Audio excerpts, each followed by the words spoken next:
JLF, Jésus l'a fait, Jésus le fait pour moi. Nous bénissons le nom de Jésus pour ce jour glorieux qui nous accorde de vivre. On a la joie d'accueillir aujourd'hui un couple, Monsieur et Madame Munga, Ephraim et Stacy. Bonjour. Bonjour. Comment allez-vous? Ça va et toi? Ça va. Par la grâce du Seigneur, tout va bien. Amen. Vous allez nous partager, oui, un témoignage pour la gloire de Christ. Et c'est assez particulier. Et je tiens à vous dire un grand merci pour le temps que vous allez passer avec nous ici. Et puis surtout, félicitations. Merci. Vous savez pourquoi je vous dis félicitations? Oui. Je pense, oui. Voilà. Et je vous dis donc félicitations pour ces 1 an de mariage que Christ vous a accordé. Merci. Soyez bénis. Amen. Merci. On vous écoute pour votre témoignage. Bonjour, je m'appelle Ephraim, je suis né dans une famille chrétienne. J'ai donné ma vie à Jésus en 2016 et je suis baptisé par immersion. Bonjour, moi c'est Stacy, j'ai bientôt 26 ans. Je suis née dans une famille chrétienne aussi également. Et je suis baptisée depuis 2018 par immersion aussi. Je suis marié à Stacy et ça fait maintenant 1 an. Et presque un mois. 1 an, moi, oui. Presque 1 an et 1 mois. Et du coup, on est là aujourd'hui pour vous parler de notre première année de mariage, de comment ça s'est passé. Et moi, j'ai quelques mots que j'ai retenus pendant notre première année de mariage. Humilité. Oui. Amour. Oui. Pardon. Oui.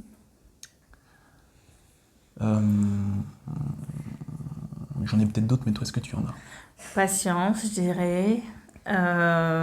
Paix. Et consécration. Ok. On commence par l'humilité? C'est comme tu veux. Ok. Est-ce que... On va commencer par l'humilité alors. Alors, l'humilité, pourquoi? Parce que ça fait déjà 1 an de mariage. C'est vrai, ouais. Mais pas seulement 1 an de mariage, parce qu'on est ensemble depuis 2017 déjà. Fin 2017, ouais.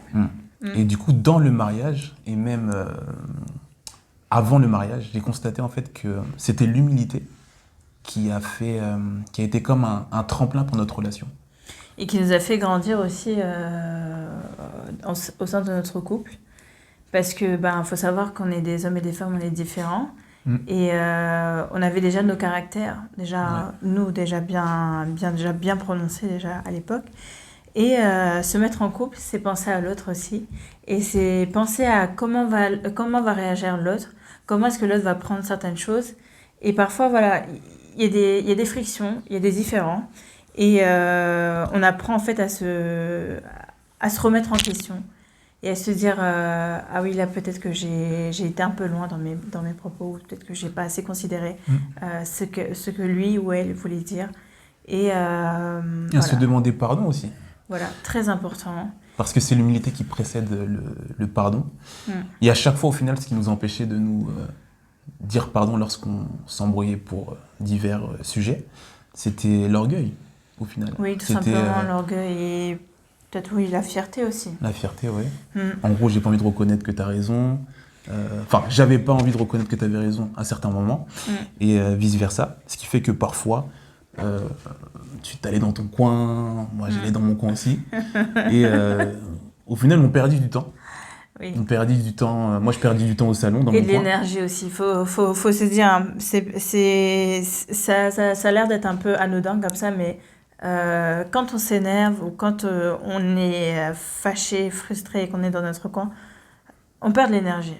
Vraiment, on perd de l'énergie. En fait, on se fatigue à penser à des choses négatives. Voilà, on se fatigue en fait pour rien. Et en plus, d'ailleurs, voilà, en parlant de ça, au final, à chaque fois quand on se demandait pardon, en fait, ça nous libérait un peu de l'amertume, de la rancune, de la colère, de toutes ces choses en fait qui polluent au final l'état de notre âme. Les bruits parasites, parce que quand on est énervé, en fait, on a plein de pensées, ça va vite en fait, ça va très vite. On est là, on se dit mais pourquoi lui il a fait ça, et quand on se dit pardon, ça retombe. C'est ça. Ça retombe. Ouais. Et on se dit, mais en fait, pourquoi on s'est embrouillé déjà de base? Ça avait pas lieu d'être, mais après, bon, on est tous différents, on peut avoir des différences et c'est normal. Mais ouais, ça se dissipe. Ah oui, j'avais pas donné ce mot-là, en fait. La paix. Moi, je l'ai dit, par la contre. paix. Ah, tu l'as dit? Oui. Ok. Franchement, dans cette première année de mariage, je pense qu'on a vraiment expérimenté la paix de Dieu. Oui. La paix de Dieu. Oui. Et on a aussi, je pense aussi, valorisé la paix. Oui. Dans le sens où on vit dans un monde qui est compliqué, dans un monde stressant, dans un monde angoissant. Et dehors, on n'a pas toujours la paix. À cause du travail, à cause de ce qui nous a embêtés au travail. De tout ce qui se passe, des collègues, bref, de toutes ces choses en fait. Et moi, chaque fois quand je rentrais à la maison, j'avais la paix. Pareil. Et on s'est dit qu'on allait veiller justement à ce que quand on rentre à la maison, il y ait la paix. Que ce soit l'endroit où on a la paix. Vraiment l'endroit où on se sent bien. On se sent ressourcé, voilà, ressourcé, renouvelé et voilà. Et au final, c'est Dieu qui nous donne cette paix. Oui, amen. C'est vraiment lui qui nous donne cette paix. C'est vraiment lui qui nous donne cette joie. Et d'ailleurs, je ne sais pas si tu avais donné le mot joie. Non, je crois pas. Je pense qu'on a aussi expérimenté la joie de Dieu. Parce que dans le mariage, il y a des embrouilles, il y a des divergences d'opinion, mais il y a aussi des temps de joie. Des bons moments. Et merci Seigneur, c'est tous les jours. Pour chez nous, c'est tous les jours. En fait, on est heureux d'être ensemble. En fait. On est heureux de partager les choses du quotidien, de réfléchir à nos projets, de voir comment est-ce qu'on va bâtir notre famille, tout ça. En fait, c'est des sujets de joie, hein, en vrai. C'est pas quelque chose de ouf, on va dire, mais c'est des sujets de joie et c'est simple, mais ça fait aussi notre bonheur, hein, d'être ensemble, en fait, d'être ensemble. Et vraiment, c'est Dieu qui a béni ça et on lui remercie pour ça, pour cette grâce qu'il nous fait chaque jour. Parce que, voilà, on sait que il y a des couples qui ne vivent pas ça. Et vraiment, on se dit qu'on a une grâce. Et merci Seigneur, vraiment merci Seigneur pour ça. Et aussi, justement, dans le mariage, le Seigneur travaille aussi le caractère dans tous les domaines. Ah oui. Humilité, amour, patience, tempérance et tout le reste. Et moi, je me rappelle lorsqu'on n'était pas encore mariés, lorsqu'on était en période de fréquentation, je crois que c'était en 2000... C'était en 2017, 17, dans 18, le début, 19, je ne sais plus. Je me rappelle que j'avais des problèmes de maîtrise de soi. Ouais. Moi, j'avais pas des problèmes de maîtrise, enfin, si un petit peu, mais j'avais du mal à gérer ma colère. Et vraiment, Dieu est venu me transformer tout ça, quoi. Parce que si on se regarde à des années auparavant, on n'est pas du tout les mêmes personnes. Hein. Vraiment, Dieu nous a vraiment transformés là-dessus. Il a vraiment travaillé notre caractère. Mais pas que quand on était en couple, mais déjà avant, quand on s'est donné à Christ. Hein. Il y a eu quand même un petit cheminement déjà et un changement qui s'opérait déjà. Et le fait d'être en couple, en fait, ça nous a encore travaillé, en fait. Donc vraiment, Dieu nous a transformés là-dessus. Et oui, aujourd'hui, on n'est plus du tout les mêmes personnes. Libérés totalement. On est libérés totalement. Et franchement, waouh. Je me rappelle, il y avait une sœur qui t'avait dit... alors qu'on était déjà ensemble, qui t'avait dit, elle savait pas qu'on était ensemble, mais elle t'avait dit j'espère que tu pourras pas te mettre avec ce gars-là parce qu'il a des problèmes de gestion de la colère et tout ça. Et Et là, quand on regarde ce que Dieu a fait entre 2017 et 2023, on voit vraiment une différence. Et nous ne sommes pas seulement les seuls à avoir les différences. Je pense que les membres de notre famille voient la différence. Mais on n'est pas encore arrivé quand même. Non, on n'est pas encore arrivé. Je pense que tous les jours, c'est un... On est à l'école. Oui, voilà. On est à l'école. On apprend tous les jours et Dieu nous révèle des choses chaque jour, en fait, de fur et à mesure. Et oui, en fait, on grandit. On grandit. C'est ça. Et il nous fait grandir par sa grâce. Donc, voilà. Donc moi, si je pourrais encourager quelqu'un par rapport...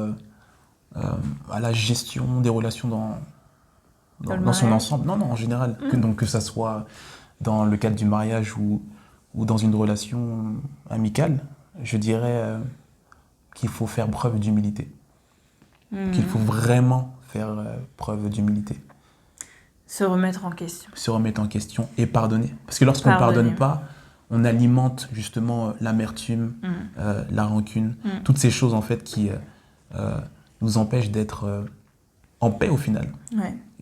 Et ça nous libère aussi quelque part de pardonner. Et de recevoir le pardon aussi. C'est aussi pour nous. Donc oui. Et toi, qu'est-ce que tu aurais à dire? Moi, le mariage, c'était un encouragement, c'est ça? Je dirais qu'est-ce que ça m'a appris. Ça m'a appris aussi à faire passer l'autre avant moi. C'est-à-dire ne pas penser qu'à moi, à ma petite personne, mais penser aussi à l'autre. Par exemple, un exemple tout bête, c'est vraiment... Parfois, tu as des gens dans le travail, ils restent très très longtemps. Et voilà, pour eux, le travail, c'est vraiment toute leur vie. Et c'est pas mauvais. Et ils restent très très longtemps au travail, ils restent sur des dossiers, tout ça, ils font des heures et des heures et des heures. Alors que moi, en fait, je me dis que là, j'ai fait ma journée, j'ai fait ce que j'ai pu faire. Et là, en fait, j'ai envie de retrouver mon mari, j'ai envie de rentrer à la maison et passer du temps avec lui, lui raconter ma journée, lui raconter sa journée, et puis peut-être ses défis aussi, et moi mes défis, et puis voilà, on en parle ensemble, et puis si on peut prier pour un sujet sur ce qui s'est passé dans la journée, ou sur des choses qui nous ont touchés particulièrement, parce que dernièrement aussi, c'était un peu mon cas au travail, j'avais quelques défis, plutôt des... Comment dire? Des défis. Oui, des défis. Des et épreuves. le fait d'en parler à Ephraim, de me confier, de prendre ce temps le soir avec lui, et aussi de remettre ça en prière, et ben ça m'a encouragée. Ça m'a encouragée et ça me fait du bien aussi. Donc oui, je privilégie aussi ces moments en fait, ces moments ensemble. Parce qu'en fait, Dieu passe au travers de moi pour t'encourager, pour te donner des paroles d'encouragement, des paroles réconfortantes. Et vice-versa, il passe aussi au travers de toi pour me parler, m'encourager, m'édifier. Et c'est ça aussi, le mariage. C'est ça aussi, le C'est mariage. vraiment ça, c'est être un c'est pilier. accepter en fait que Dieu peut t'utiliser pour me parler, pour m'édifier. Et toi aussi, de ton côté, tu dois accepter que Dieu puisse passer par moi pour m'encourager et m'édifier. En fait, pour t'encourager, pardon, et t'édifier. Oui. Donc, en fait, on a un pilier pour chacun, vraiment. Et si je vois qu'Ephraim ne va pas bien, c'est de mon devoir de le relever et de le soutenir et de le faire aller de l'avant. Et vice-versa, en fait. Vraiment qu'on ne soit pas des boulets pour chacun, mais vraiment des piliers, des tremplins, quoi. Vraiment. Donc voilà à peu près ce qu'on avait à dire. Merci de nous avoir écoutés. C'était Ephraim et Stacy. Que Dieu vous bénisse. Est-ce que vous auriez un verset biblique à partager pour encourager, un verset qui vous a porté, un verset qui vous encourage? On va laisser la parole à Ephraim. Est-ce que tu aurais un verset à partager? Ok. Moi, ce qui me challenge actuellement, je t'en ai parlé dernièrement, c'est vraiment le texte qui dit aime ton prochain comme toi-même. Donc je crois que c'est dans Matthieu au chapitre 22 et au verset 39, je crois. Et c'est vraiment challengeant parce que c'est tellement simple d'aimer des personnes simples à aimer. Nos familles, c'est-à-dire nos parents, nos frères, nos sœurs, nos cousins, nos cousines, etc. Mais c'est tellement difficile d'aimer les personnes compliquées à aimer. Donc par exemple, ça peut être notre camarade de classe qui est méprisant, ça peut être notre collègue de travail qui est arrogant. Enfin, vous voyez toutes ces personnes-là, en fait. Et en ce moment, Dieu me challenge énormément à ce niveau-là. Et ma prière, vraiment, c'est que Dieu puisse m'aider et vous aider à aimer les personnes qui sont difficiles à aimer. Donc voilà, c'est vraiment ça, mon challenge du moment. Stacy, et toi? Alors moi, je dirais c'est Philippiens 4, verset 13, c'est « Je plutôt par celui qui me fortifie ». C'est un verset que j'aime beaucoup, que j'affectionne parce que vraiment quand on se lève le matin, j'ai besoin d'une motivation. Dieu me motive. Dieu, je veux que c'est Dieu qui dit, je veux que Dieu soit de partie de ma journée et qu'il puisse diriger toutes choses en fait. Et je puis tout par celui qui me fortifie. En fait, je me dis que je peux tout. En fait, il y a rien qui m'est impossible en tant que femme, en tant qu'épouse, en tant que sœur en Christ. Je me sens en fait, comment dire, capable de dire à cette montagne d'aller dans la mer, quoi. Genre vraiment, je me sens mais vraiment pousser des ailes et j'aime beaucoup ce verset parce que oui, il me fortifie. Il me fortifie chaque jour et je remercie Dieu pour ça. Et donc si il fortifie ma femme, il peut aussi vous fortifier. Donc Amen. Voilà, c'est le message et l'encouragement que les Munga voulaient vous communiquer. Merci à vous pour ce temps précieux. Gloire à Jésus-Christ et on espère que ce témoignage va toucher des personnes. Et ce témoignage à la gloire de Jésus-Christ qui agit encore aujourd'hui. Nous lui faisons entièrement confiance pour les années et les années qu'il a prévues de mariage pour vous. Amen. Et qu'il soit encore au milieu de vous tous les jours. Amen. Et qu'il bénisse tous les couples qui nous écoutent en ce moment. Que sa gloire descende dans nos maisons et sur nos familles. Soyez fortifiés, soyez bénis. Que la grâce du Seigneur Jésus-Christ soit avec votre esprit. À très bientôt. Amen. Amen. Alléluia! Le châtiment qui nous donne la paix est tombé sur toi, Jésus. Mais c'est par tes meurtrissures que nous sommes guéris. Quand les épreuves m'accablent, je pourrais t'oublier, mais je choisis de prier.